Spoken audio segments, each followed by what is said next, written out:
Most people participate in giving for a few reasons. Those include tax mitigation, personal value, or legacy building. Donors fall short in their giving commitments when there could be a misalignment in the giving organization they were working with. There could be some misalignment with the founder. The vision could have shifted, or there could just be a difference in direction that donor is not willing to go. My biggest question is, how do we, as high-performing, high-capacity, successful women, do philanthropy and social impact better?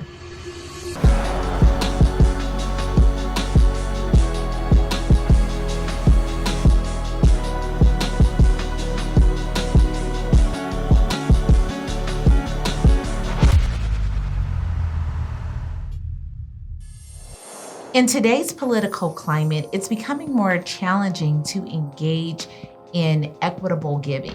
When you think about the reasons people do it from a tax mitigation standpoint, they still want to align with something that honors them. When you think about personal value, once again, a very important piece of that. And so that's when we start to dig into what is important when creating personal value. And then you think about the legacy. Legacy work, what does that look like? How is that shaped? Is that something that this philanthropist wants to drive? Or do they want to connect with someone else who's helping to drive that initiative and help birth that vision for them? Bias is always at play. I mean, we're human. So people naturally are drawn towards what they see in the mirror daily. They're naturally drawn to the habits that they're used to also participating in, their surroundings, whatever they're used to doing as a norm, that is going to drive those biases. In order to better understand how to create donor accountability, I recently sat down with Catherine Casey, a brilliant impact strategist, to ask her a few questions. Now, is there like a golden rule in like this philanthropy? How did you determine like where and how to spend your time early in your career? Mm-hmm. And then how has that changed? Mm-hmm. What I've really come to see is that if there is a golden rule at all, it is to invest in the person, right? Find the inspirational, visionary leader. Find the person who you know you can trust because they are in the work. They know the work. And put your resources, put your time, put your money, put your heart and your hands behind those people. I think we're accustomed to that in other sectors, right? When you think about venture capital, right? The strength of the founder is one of the first things people look to. But we sometimes forget that in philanthropy. And with that comes wanting to support that person's longevity, make sure they can be here for the long haul, and also make sure that we're putting dollars in the right places. I wanted to make sure I had the chance to share some of these statistics that definitely drive me in my work. The first is that organizations serving women and girls of color receive 0.5% of the total philanthropic giving in this country. 0.5% of all the billions of dollars that are invested in nonprofits and communities in this country. We just know that's not right. And then very similarly, a similar pattern we see, right? Black women make up the fastest growing percentage group of entrepreneurs in this country, right? 17% or more of Black women own businesses, run businesses, but receive less than 1% of venture capital funding. Another number that I have behind that is, out of that percentage that you described of how many Black women are entrepreneurial, they're also creating $98 billion of revenue to the economy. And that is no short order. And to think, right, businesses are doing that with less than 1% of the investment. Right. Think about what businesses could do with more, right? And I think too, right, so often in philanthropic work, in community work, it's easy to approach it through the lens of service. I want to do good. I want to help. I want to make a difference. And all of that is great. Also, we do this work because it's the best thing for all of us. We all thrive when those numbers change. Completely. There are urgent, immediate needs, and there are long-term needs, and they're only growing. The pushback against DEI is very real. And it is scaring people. It is scaring people at all levels, right? It's scaring teachers in schools about what they can teach. Can they continue teaching their history? We need to stay the course. Don't be daunted. And second, from a much more strategic and practical level, individual giving is going to become more and more important. There are no limitations, no legal restraints on how people spend their money. My biggest question is, how do we, as high-performing, high-capacity, successful women, do philanthropy and social impact better? We've always seen it historically one way. When we dig into that, we start to really see that a collective group together, matching up like our value alignment and figuring out what we really can drive forward with that.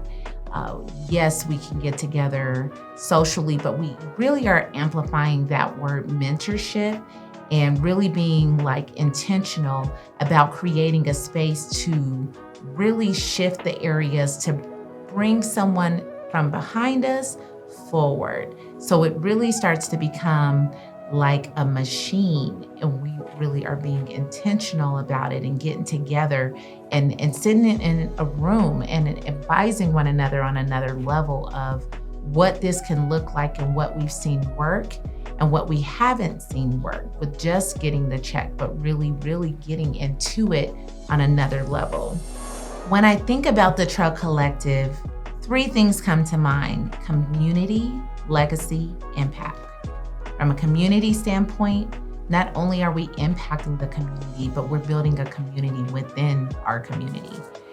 We are literally answering and responding to the needs of women who have shifted in multiple different ways, and this lives well beyond our career years, right? So how do we capture those and really put those into something that we can look back and check that box on?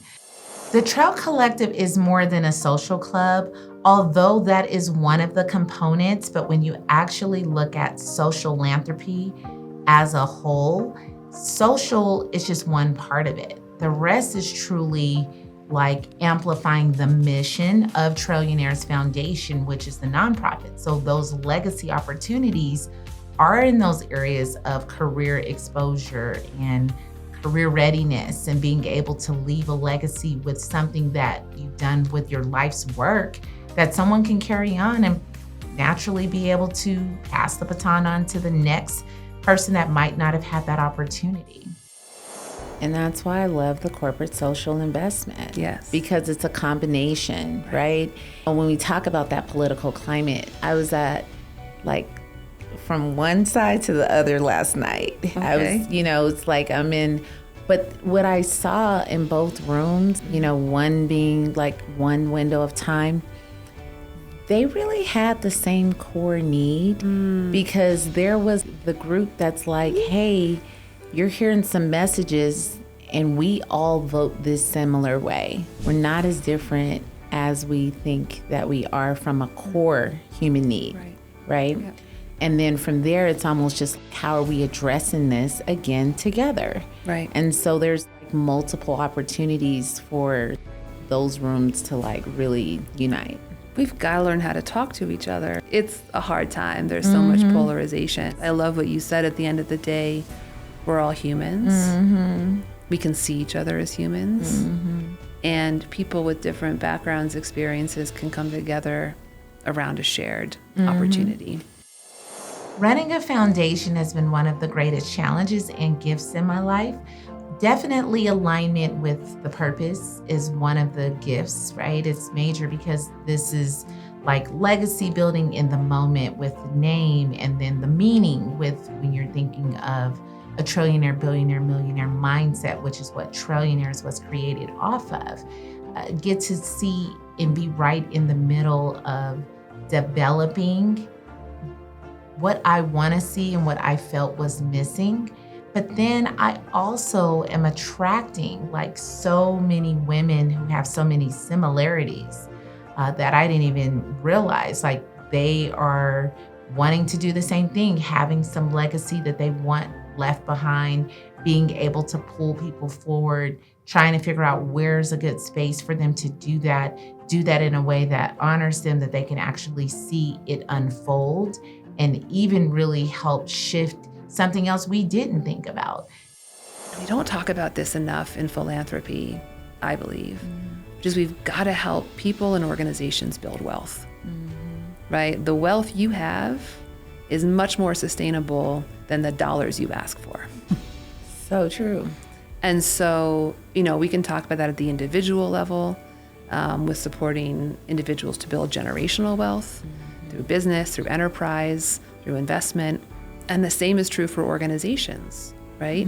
Organizations can build endowments that allow them to generate revenue for their organizations that don't rely on any philanthropist. There are any number of ways that we can help people, collectives, and organizations to build wealth. I've been lucky to work with a small, now not so small organization here in Denver. And there's a particular funder who first came to work that we were doing in a high school. And she sat in this high school classroom and she watched us engage with young ladies, with the young women there. And she came back and said, I'm going to give you $20,000. And at first it was like, 20,000? We need so much more than that. But she stayed close to the work, right? She stayed with us. She remained in dialogue. And over time, that $20,000 contribution over the last 5 years has turned into over $2 million. It just speaks to connections and relationships, sometimes going slow, being close to the work, being in it for the long haul, all the things that I think are the most important. The same organization was able to establish our endowment. And we were able to put $1 million into that endowment. Yes. And to see and know the legacy that will create over time for the organization and for all the women and girls we serve. And then a third and final, because there are so many, but try to narrow it down. Yeah. I've been really blessed to be a part of an amazing collaborative effort to pass racial justice policy in the state of Colorado. And as part of that effort, we were told by our strategists and our lawmakers that the only way to pass this policy would be to pay for it ourselves. And so as a small number of individuals, we were told we had to raise almost $1 million in about 6 weeks.